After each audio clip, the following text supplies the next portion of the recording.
Hello guys, welcome back. आज की इस वीडियो से हम स्टार्ट करेंगे टॉपिक 2 जो कि है द रशियन रेवोल्यूशन।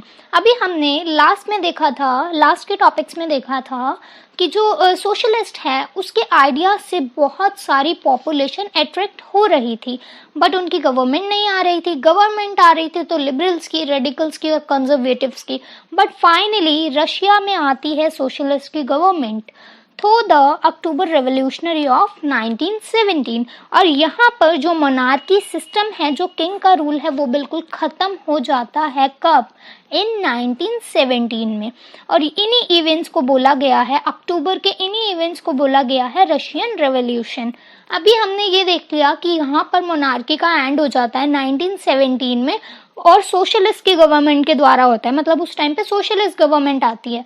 तो अब ये कैसे हुआ, ये रेवोल्यूशन कैसे आया, या फिर ये मोनार्की कैसे हटी, या फिर उस टाइम पे पॉलिटिकल और सोशल कंडीशंस रशिया की कैसी थी, वही सब चीज़ें देखने के लिए हमें जाना पड़ेगा कुछ साल पीछे।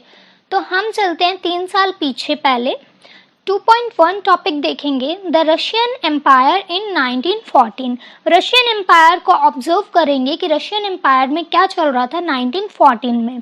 1914 में रशिया के जो रूलर थे, जो किंग थे, वो थे ज़ार निकोलस सेकेंड। और ये जो एम्पायर था रशिया का 1914 में, ये फैला हुआ था मैस्को टेरिटरी के अराउंड। और इसमें आ जाते हैं प्रेजेंट डे के, जैसे फिनलैंड हो गया, लेटविया हो गया, लिथुनिया हो गया, एस्टोनिया हो गया और part of Poland, Ukraine, Belarus, ये सारी जो टुडेज की कंट्री है, ये उस टाइम पे इसमें इंक्लूड हो रही थी। और ये फैला हुआ था पैसिफिक तक। और आज की बात करें तो एशियन स्टेट्स भी इसमें इमर्ज थी, जैसे कि जॉर्जिया हो गया, या फिर आर्मेनिया हो गया, या फिर अजरबैजान। और अगर मेजॉरिटी रिलीजन की बात करें रशिया में 1914 में, तो वो था ऑर्थोडॉक्स क्रिश्चियनिटी। अब हम सबको पता है कि क्रिश्चियनिटी का मतलब क्या होता है, या फिर क्रिश्चियनिटी कौन सा रिलीजन होता है, बट ऑर्थोडॉक्स का मतलब क्या होता है वो हमें नहीं पता। ऑर्थोडॉक्स का मतलब वो होता है जो लोग अपने पुराने विचारों से प्रभावित हों, जो लोग अपने पुराने विचारों में बहुत बिलीव रखते हों, जैसे कि ऑर्थोडॉक्स मुस्लिम्स के बारे में भी हमने सुना है। तो ये बात हो रही है ऑर्थोडॉक्स क्रिश्चियनिटी की। बट इस एम्पायर में और भी रिलीजन्स इंक्लूड थे, जैसे कैथोलिक्स हो गए, प्रोटेस्टेंट्स हो गए, मुस्लिम्स हो गए और बुद्धिस्ट हो गए। चलते हैं टॉपिक 2.2 की तरफ, that is economy and society. Economy और सोसाइटी के बारे में बात करेंगे कि क्या चल रहा था रशिया के अंदर। तो 20th सेंचुरी के स्टार्टिंग में जो वॉस्ट पॉपुलेशन थी, बहुत सारी पॉपुलेशन थी, वो एग्रीकल्चर में ही काम करती थी, मतलब उनका ऑक्यूपेशन था एग्रीकल्चर, वो थे एग्रीकल्चरर्स। और 85% जो रशिया की पॉपुलेशन थी वो अपनी लिविंग कहाँ से कमाती थी, अपने जीने के लिए कहाँ से कमाती थी? एग्रीकल्चर ही एक ऐसा रास्ता था जहाँ से वो अपने जीने के लिए पैसे कमाती थी। एग्जाम्पल के तौर पे फ्रांस में सिर्फ 40% लोग एग्रीकल्चर करते थे और जर्मनी में 50%। जर्मनी में 50%, फ्रांस में 40% और रशिया में 85%। तो ये तो बहुत ज़्यादा है। अब देखते हैं जो कल्टीवेटर्स हैं वो प्रोड्यूस करते थे मार्केट के लिए। मार्केट में भी उनकी जो कल्टीवेटेड क्रॉप्स हैं वो जाती थी और उनकी अपनी नीड्स के लिए भी वो कल्टीवेट करते थे। और जब 85% लोग एग्रीकल्चर करते हैं तो क्रॉप्स भी बहुत ज़्यादा कल्टीवेट होंगी, बहुत ज़्यादा अनाज भी उगेगा। तो इसीलिए ही उस टाइम पे Russia was major exporter of grains. यहाँ पे से बहुत सारा ग्रेन, बहुत सारा अनाज एक्सपोर्ट किया जाता था, बाहर के देशों में बेचा जाता था। और उस टाइम पे जो फेमस इंडस्ट्रियल रीजन्स थे वो थे सेंट पीटर्सबर्ग एंड मॉस्को। ये 2 रीजन्स के बारे में, एरियाज के बारे में बताया है जो इंडस्ट्रियल एरियाज थे। और जो फैक्ट्रीज थी वो सेटअप होना स्टार्ट हो गई थी रशिया में 1890 से स्टार्ट हो गई थी। और जो रशिया का रेलवे नेटवर्क जब एक्सपैंड हुआ, कब हुआ? 1890s में ही हुआ। इसीलिए ही यहाँ पे अब इंडस्ट्रीज भी बढ़ने लग गई थी। और जो फॉरेन इन्वेस्टमेंट था, मतलब बाहर की कंट्रीज आके जो इन्वेस्ट करती हैं, अब वो भी यहाँ पर इंक्रीज हो गया था। कौन कौन सी इंडस्ट्रीज देखने को मिली जो कि डबल हो गई थी या फिर जो बढ़ गई थी? जैसे कि कॉयल प्रोडक्ट डबल हो गया और जो आयरन स्टील आउटपुट था वो हो गया क्वाड्रपल, मतलब 4 गुना बढ़ गया बाय 1900। अब देखते हैं जो some factory workers and craftsman almost same equal in number. कई फैक्ट्रीज ऐसी भी थी जिसमें सेम नंबर्स के ही वर्कर्स चाहिए होते थे, बट कुछ ऐसी भी थी कि किसी फैक्ट्रीज में ज़्यादा वर्कर्स की नीड होती थी तो किसी में कम। जो मोस्ट ऑफ द इंडस्ट्रीज होती थी वो होती थी प्राइवेट प्रॉपर्टी। एक इंडस्ट्रियलिस्ट के ही हाथ में उसका सारा होता था काम। इन craft units and small workshops working hours 15 hours.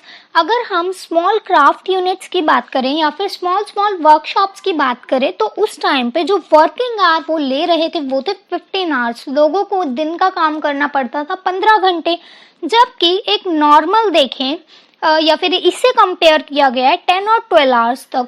मतलब फैक्ट्रीज में जो काम हो रहा है वो तो हो रहा है 10 आवर्स या फिर 12 आवर्स, जबकि जब स्मॉल वर्कर्स स्मॉल शॉप्स पे जाके काम करते हैं तो उन्हें देना पड़ता है अपना 15 घंटे उन्हें देना पड़ता है अपने काम में, बट उनकी जो तनख्वाह है, वेजेस हैं, वो फिर भी कम है। जो वर्कर्स होते हैं वो सोशल ग्रुप में डिवाइड होते हैं, उनके सोशल ग्रुप्स बने होते हैं। कैसे डिवाइड होते हैं, किस कैटेगरी के बेस पे उन्हें डिवाइड किया जाता है? उन्हें डिवाइड किया गया स्किल के बेसिस पे।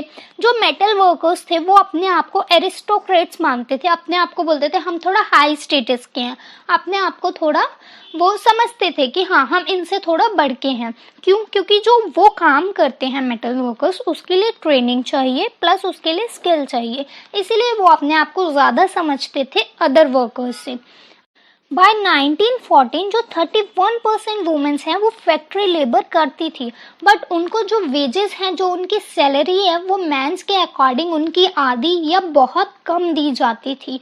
और जो वर्कर्स हैं उनमें डिवीजन देखी जाती थी उनके ड्रेसेस के द्वारा या फिर उनके मैनर्स के द्वारा।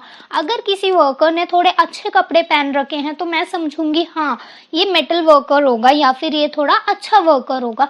वहीं अगर किसी वर्कर ने कुछ अच्छे कपड़े नहीं पहने या फिर वो कुछ मैनर्स को फॉलो नहीं कर रहा तो मुझे पता चल जाएगा कि ये कोई स्मॉल काम ही करता होगा या फिर ये कोई स्मॉल वर्कर ही होगा।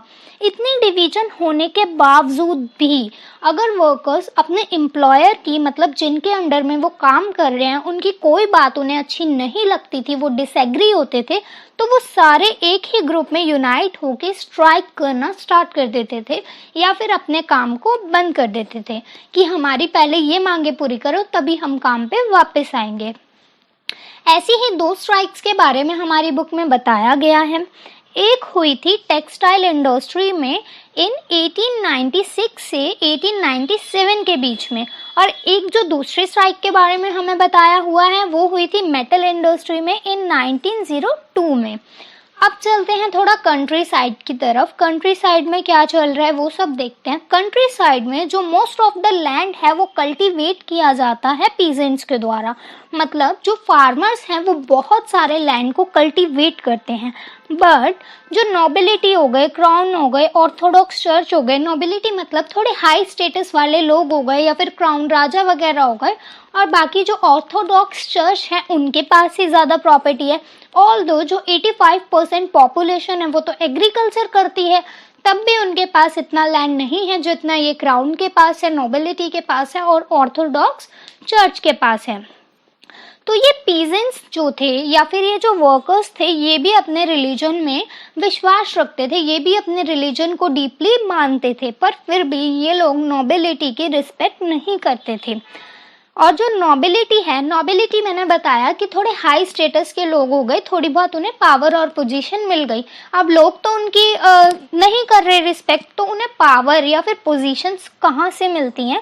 तो उन्हें पावर और पोजीशंस मिलती हैं रूलर के द्वारा, जार के द्वारा। जब वो जार को अपनी सर्विसेज प्रोवाइड करते हैं और जार को जिसकी सर्विस ज़्यादा अच्छी लगती है, जार उसे उसी हिसाब से पोजीशंस या फिर पावर दे देता है। अब जो पीजेंट्स हैं वो चाहते हैं कि जो नोबल्स हैं वो अपना लैंड पीजेंट्स को दे दें, क्योंकि पीजेंट्स को करनी होती है कल्टीवेशन, अपनी क्रॉप्स को ग्रो करना होता है। लेकिन इनके पास इतना लैंड नहीं है कल्टीवेट करने के लिए, तो पीजेंट्स चाहते हैं कि नोबल इनको अपना लैंड दे दे। और जो लैंड ये रेंट पे लेते हैं कल्टीवेशन करने के लिए, जब इनसे लैंडलॉर्ड रेंट मांगने आता है तो ये मना कर देते हैं कि हम रेंट नहीं देंगे, और अगर लैंडलॉर्ड इन्हें ज़्यादा परेशान करता है तो ये उनका मर्डर भी कर देते हैं। अब देखेंगे टॉपिक 2.3 जो कि है सोशलिज्म इन यूरोप। अब क्या होता था, जो रशिया है उसमें जो पॉलिटिकल एक्टिविटीज़ या फिर पॉलिटिकल पार्टीज़ हैं वो इलीगल थी। मतलब तुम्हें राइट नहीं है कि तुम कोई भी पॉलिटिकल पार्टी बना सको बिफोर 1914। 1914 से पहले का जो टाइम है उसमें तुम बिल्कुल भी पॉलिटिकल एक्टिविटीज़ नहीं कर सकते और ना ही कोई पॉलिटिकल पार्टी बना सकते हो। बट इन 1898 में एक पॉलिटिकल पार्टी बनती है जिसका नाम था the Russian social democratic workers party. ये पार्टी कार्ल मार्क्स के आइडियाज से प्रभावित होती है, कार्ल मार्क्स के आइडियाज की रिस्पेक्ट करती है, उनके ऊपर चलती है, और ये होती है एक इलीगल ऑर्गेनाइजेशन। जैसा कि अभी हमने देखा कि कोई भी पॉलिटिकल पार्टी बनाना तो लीगल है नहीं, तो इसीलिए ये थी एक इलीगल ऑर्गेनाइजेशन। और यही ऑर्गेनाइजेशन सेटअप करती है अपने न्यूज़पेपर्स और मोबाइलाइज वर्कर्स को, और यही जो पार्टी है अपनी स्ट्राइक्स भी ऑर्गेनाइज करती है। अब क्या होता है, जो रशिया के पीजेंट्स हैं, रशिया के फार्मर्स हैं, वो बहुत अलग हैं अदर यूरोपियन कंट्रीज से। क्यों? क्योंकि यहाँ का जो लैंड है ना वो कम्यून डिवाइड करता है। उनकी जो फील्ड्स है, लैंड की फील्ड्स डिवाइड करता है फार्मर्स में अकॉर्डिंग टू देयर नीड्स।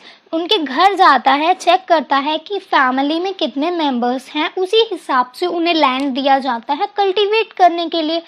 अब जो रशियन सोशलिस्ट हैं उनको लगता है या फिर वो फील करते हैं कि जो हमारा रेवोल्यूशन का मेन फोर्स होना चाहिए ना वो पीजेंट्स होने चाहिए, वर्कर्स नहीं होने चाहिए। वर्कर्स भी होने चाहिए बट जो मेन फोर्स है वो होना चाहिए पीजेंट्स, क्योंकि वो पूलिंग करते हैं, means grouping together of resources. जो भी रिसोर्स है, जो भी लैंड है, उनको आपस में ग्रुप करके डिवाइड करना होता है equally according to their needs. जो सोशलिस्ट हैं वो कंट्री साइड पे बहुत ज़्यादा एक्टिव रहते हैं और वो एक पार्टी बनाते हैं जिसका नाम है सोशलिस्ट रिवोल्यूशनरी पार्टी। कब बनाते हैं? 1900 में ये बनाते हैं। This party struggle for peasants. ये पार्टी पीजेंट्स के लिए स्ट्रगल करती है। किस डिमांड के लिए स्ट्रगल करती है? उनके राइट्स के लिए, और डिमांड करती है कि भाई जो नोबल्स का लैंड है वो पीजेंट्स को दे दिया जाए, क्योंकि उन्हें कल्टीवेशन के लिए लैंड की बहुत ज़्यादा ज़रूरत है। जो सोशल डेमोक्रेट्स थे वो बहुत ज़्यादा डिसएग्री थे विद सोशलिस्ट रेवोल्यूशनरीज के साथ। क्यों? पीजेंट्स को लेकर वो फील करते थे कि जो पीजेंट्स हैं वो एक यूनाइट ग्रुप नहीं है, वो डिफरेंट हैं। कैसे कि कुछ पीजेंट्स तो अमीर हैं बट कुछ गरीब हैं।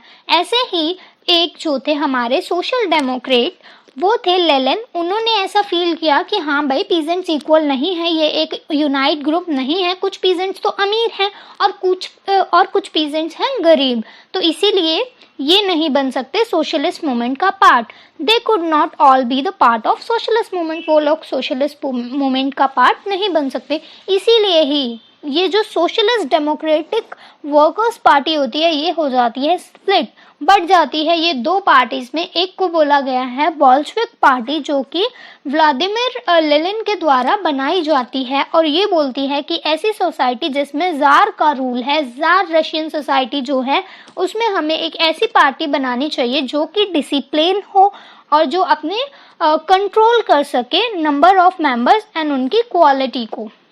और जो दूसरी पार्टी है मेंशेविक पार्टी, वो बोलती है कि भाई ये जो पार्टी है ये सबके लिए ओपन होनी चाहिए, कोई भी अगर आके इसमें जुड़ना चाहता है तो वो जुड़ सकता है। तो बाकी का जो चैप्टर है वो हम देखेंगे अपने नेक्स्ट वीडियोस में। तब तक के लिए बाय बाय। अगर आपको वीडियो पसंद आई हो तो वीडियो को लाइक कर दीजिए, चैनल को सब्सक्राइब कर दीजिए एंड शेयर कर दीजिए। और अगर आपको कोई भी डाउट हो तो आप मुझे नीचे कमेंट सेक्शन में पूछ सकते हैं। Thank you for watching.